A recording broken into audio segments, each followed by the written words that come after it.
Welcome back to my conversation with Jeff Cohen. We are discussing the consequences of the AT&T Time merger that a judge has ruled can proceed because it does not violate the antitrust laws of the United States. Now, Jeff Cohen is founder of Fairness and Accuracy in Reporting and co-founder of RootsAction.org, and he's the former director of the Park Center for Independent Media at Ithaca College. Now, one very important thing that most people aren't talking about when they're talking about this merger is the way in which it's going to affect the diversity of the media out there, the diversity of opinions, and freedom of expression. Because if some major corporations consolidated and own all of our media, we are only going to hear about what they want us to hear, and small media outlets and diversity of opinions are going to be seriously hampered. So, Jeff, why don't you start by talking a bit more about the consequences this decision has on the freedom of expression and diversity of opinions out there? Yeah, I mean, let's face it, Trump is like a broken clock that can be right just twice a day. And he was totally right when he said during the campaign, it's mostly because he hates CNN, too much power concentrated in too few hands is a threat to freedom. Too much media power concentrated into too few hands is a threat to the First Amendment, a threat to freedom of the press, a threat to diversity. And Trump's Justice Department, with their very ridiculously narrow objection to this merger, has allowed it to happen.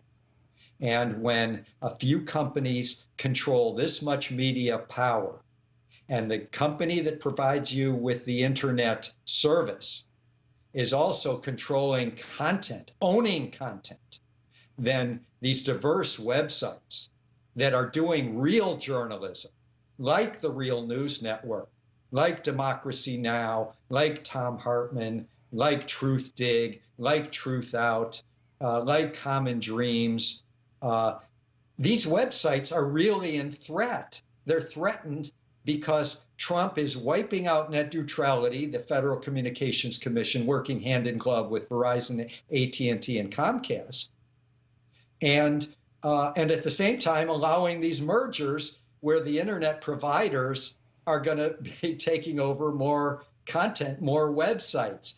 And believe me, if this goes through, this AT&T Time Warner, then you're going to see pretty quickly Comcast, which already owns NBC, CBS, MSNBC. Comcast wants 21st Century Fox, a huge content provider, and Verizon, which already owns AOL, HuffPost, they're trying to get CBS. There's no doubt that's what they're eyeing. So this is a very big danger, and it's especially a big danger because Trump's Federal Communications Commission is trying to end net neutrality, which makes these mergers of internet service providers with content providers just totally dangerous, as you say, Sharmini, for diversity of news media, diversity of thought in our culture.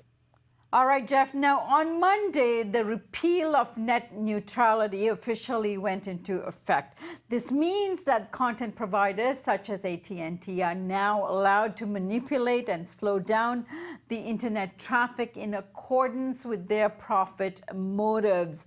Now, as you say, this means that things that you're used to getting at the speed at which you are getting, like the Real News and Democracy Now! And the music and movies and so on, are going to be affected. So I have two questions for you, Jeff. One is, how is the mainstream media covering this merger today?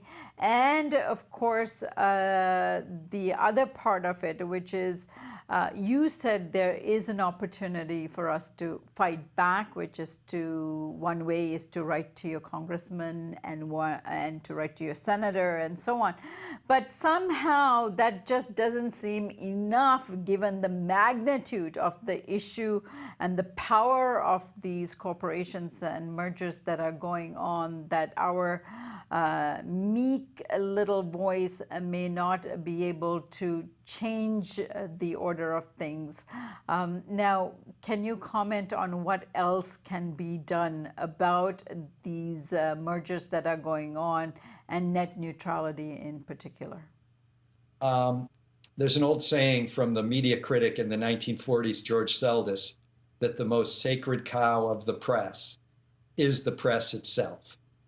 And in today's era, media covers corporate power and corporate greed badly, and they cover media corporate power even worse.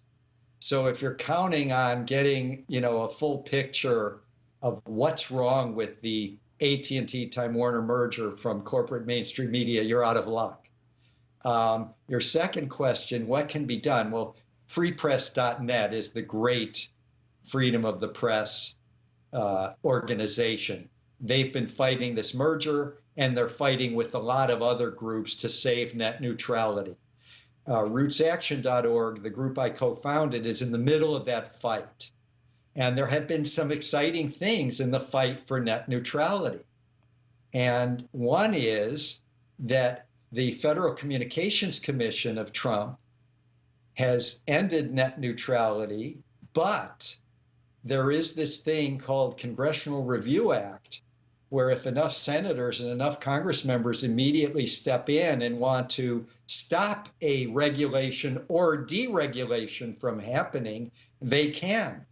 And the U.S. Senate, believe it or not, the Republican-controlled Senate, has passed the Congressional Review Act where they want to discuss undoing the FCC's ending of net neutrality. So right now, there's a huge fight, and RootsAction.org has been sending out mass emails, is get the U.S. House to follow suit. It's also controlled by Republicans, but if enough House members, all the Democrats or almost all the Democrats and a few Republicans sign on, then the U.S. House can intervene to overrule Trump's Federal Communications Commission and save net neutrality. And there's other action happening in the states where state governments are saying, we will not give our business to any company that does not affirm and avow that they are abiding by net neutrality. So there's a lot of things that state action can do. There's cities that have reacted to the ending of or the threatened ending of net neutrality by moving to provide municipal broadband that will be totally diverse, that will not take a real news network and Democracy Now! And shove you into slow lanes.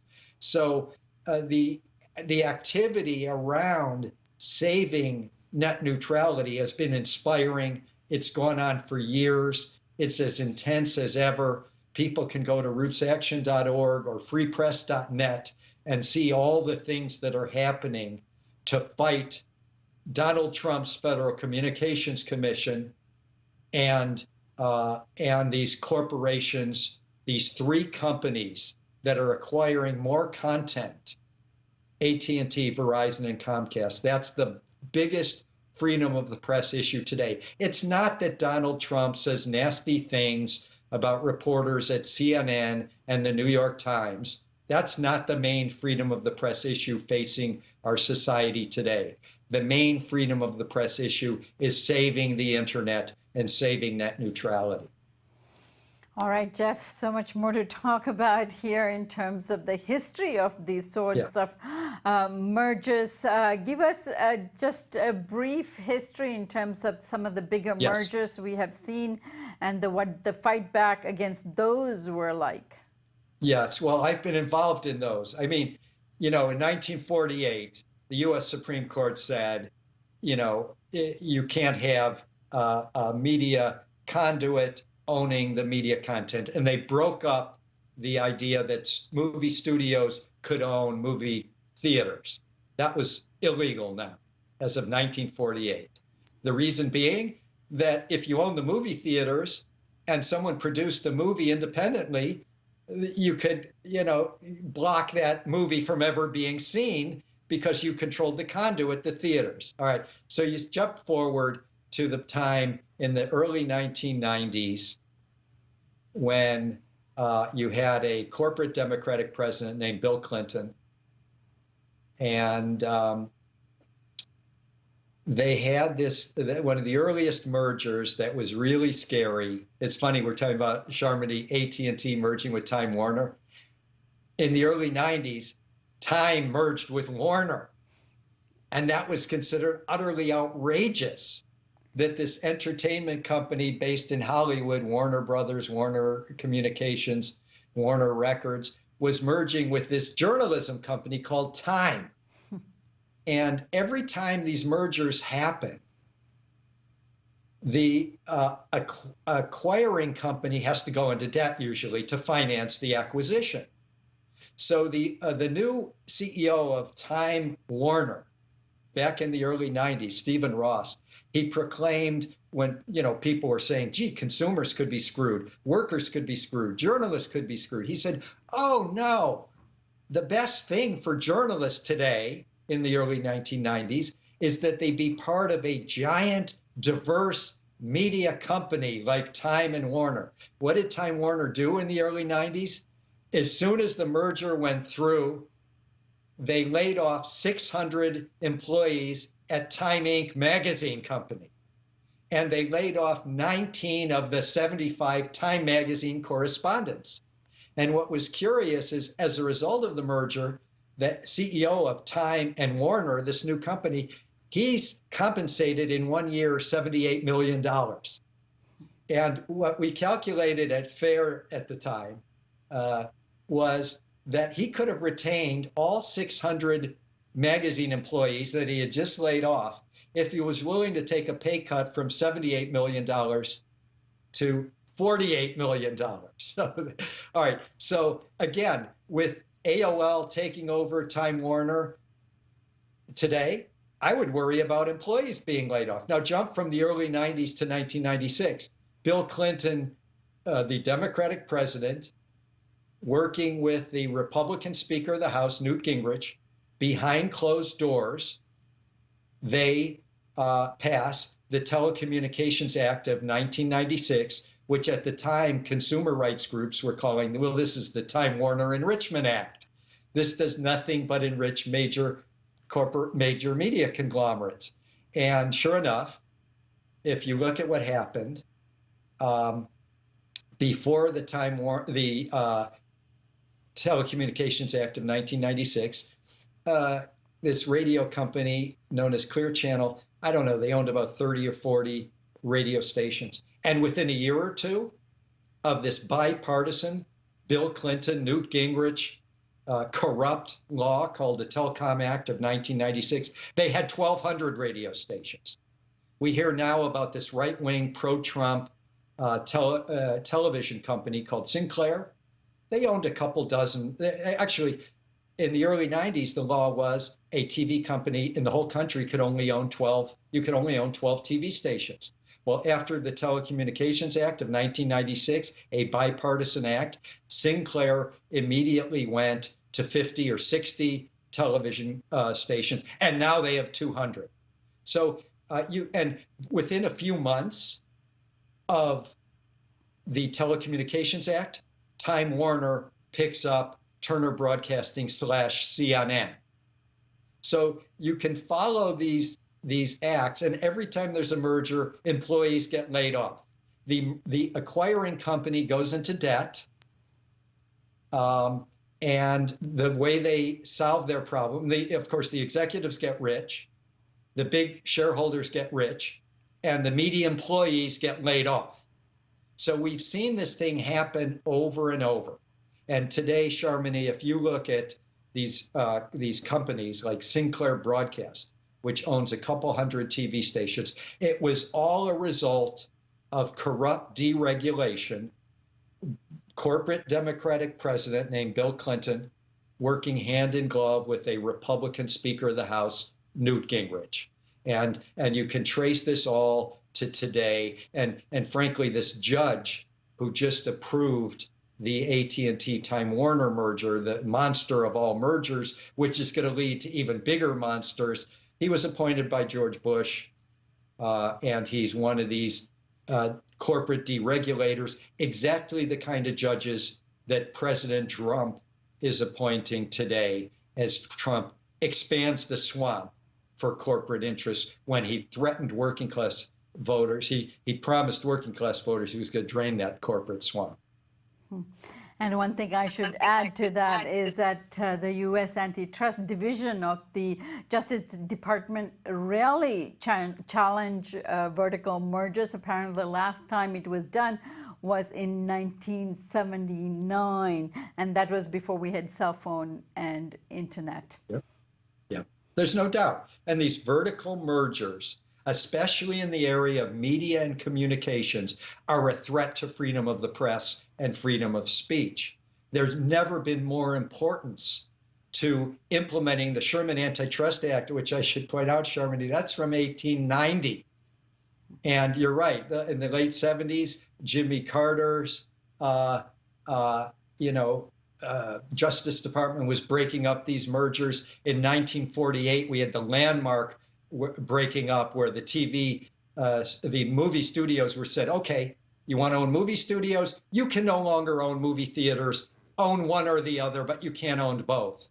We need that today. And when I hear the owner of AT&T say, well, we're competing with Netflix and we're competing with Google and we're competing with Amazon. Well, damn right, a Bernie Sanders Justice Department would be looking at breaking up big conglomerates like that as well. I thank you so much for joining us this evening. Thank you. And thank you for joining us here on the Real News Network.